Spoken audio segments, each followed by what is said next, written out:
আমি আর করবো না। মাফ করে সব লাভ এক করে ফেড়ে গেলাম সব। কি হইছে তোমরা? মাফ করে দাও। কি হইছে চাচা? তুমি কও, আমার এগুলো খুব খারাপ লাগতেছে। বিষয়টা হইছে কি কাকা, এই যে শয়তানের বাক্স, এটা এই শয়তানের বাক্স সব পেঁচটা লাগাইছে। এখন তো মনে করো যে জামাই রাতে একটা, বউয়ের রাতে একটা, হালি রাতে একটা, শালা রাতে একটা, বাইস্তা রাতে একটা, বাস্তি রাতে একটা, নাতি রাতে একটা, পুতি রাতে একটা, দাদাও বাদ যায় নাই। সবার হাতে আছে না, সবারই তো মনে করো একটু করে ওই কথা কবার মন চায়।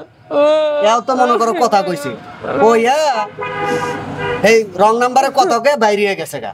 আরে কি কো? কি কই এটা আমি আর করবো না। এটাই তো, এর লেগেই তো এই অবস্থা। আমি বিয়ের পর থেকে দেখতেছি হলো মনে করেন যে খালি মোবাইলের প্রতি একটু মোবাইলের প্রতি। আমি তো নানান ঘটনা এই জায়গায় ঘটে ওই জায়গায় ঘটে খালি দেখি। তো একদিন আমার এক বন্ধু কইলো যে এরকম এরকম ব্যাপার। তো সত্যি আমি কি করছি জানেন, দেখি তার মোবাইলের প্রতি খুবই টিকটক ফেসবুক এটা আমি যাবি এই। তা আমি করছি কি, নতুন একটা সিম কিনছি। নতুন একটা সিম কিনে তার রং নাম্বারে পরিচয় দেনে আর কি যে আমি হের জামাই। এই রং নাম্বারে মনে করেন যে তারে প্রত্যেক দিন আমি একটু একটু মিস কল দিতাম, হ্যাঁ উল্টা মিস কল দিত। এই মিস কল দেওয়ার পর থেকে তো হ্যাঁ তো আর জানে না যে আমি তো জামাই হিসাবে হ্যাঁ ঘরে গেলে আমার কোনো খোঁজ খবর না, আমি ভাত দিতে গেলে ভাত দেয় না, পানি দিতে গেলে পানি দেয় না, কোনো কিচ্ছু না। তার খালি একটাই, খালি ওই যে রং নাম্বার, ওই নাম্বারে ফোন দিয়ে আমার লগে রং নাম্বারে যে ব্যক্তি সেই ব্যক্তির লগে সুন্দর করে কথা, হ্যাঁ রে এটা করে দিব ওইটা করে দিবে, হ্যাঁ তো আর জানে না যে আমি হ্যাঁ। আচ্ছা ঠিক আছে, এরকম দেখতে দেখতে দেখেন আজকে আমার বড় যা আসিন টেহা পয়সা হ্যাঁ গয়না গাড়ি যা আসিন এটা সব লইয়া হ্যাঁ বাইরে হয়েছে কোন বেড়ার উদ্দেশ্যে, হে বেড়ার লিগে বাইরে হয়েছে, হে বেড়ার লিগে খাড়া রয়েছে। হে বেড়া তো আর কেউ না, হে বেড়া তো আমি। শেষে আমি গেছি, এই যে পরে আপনার কাছে লই আইছি। এখন এটার বিচার আপনি কি করবেন এটা কইরা দেন।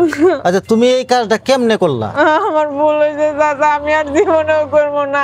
তুমি ভুল হয়েছে কও, তোমার জামাই তুই আরেকজনের সাথে ফিরিত করো, এটা কোন ধরনের? হয়ে গেল কাকা, দুনিয়াটা শেষ হয়ে গেল। এই ছেলেটা কত কাটাকাটনি করে তোমার ঘর সংসার চালাইতাছে, তুমি এইদিকে কোনো খেয়াল নাই, তুমি আরেকজনের সাথে ফিরিত করো।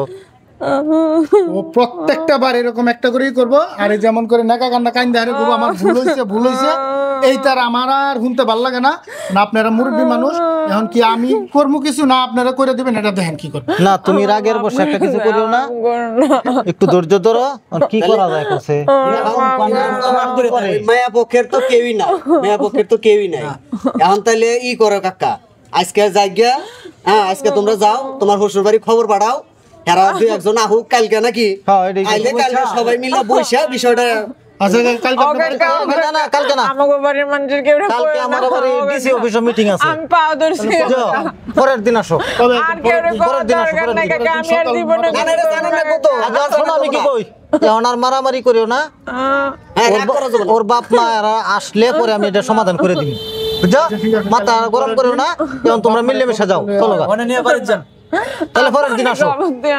যাও যাও যাও, তুমি যাও আর এরকম করো না, যাও এরকম করো না, যাও পরের দিন আসো, এটা সমাধান করে দিই। পরশুদিন তাহলে এর বাপ ভাই যারা আছে খবর দিয়ে 10টার সময়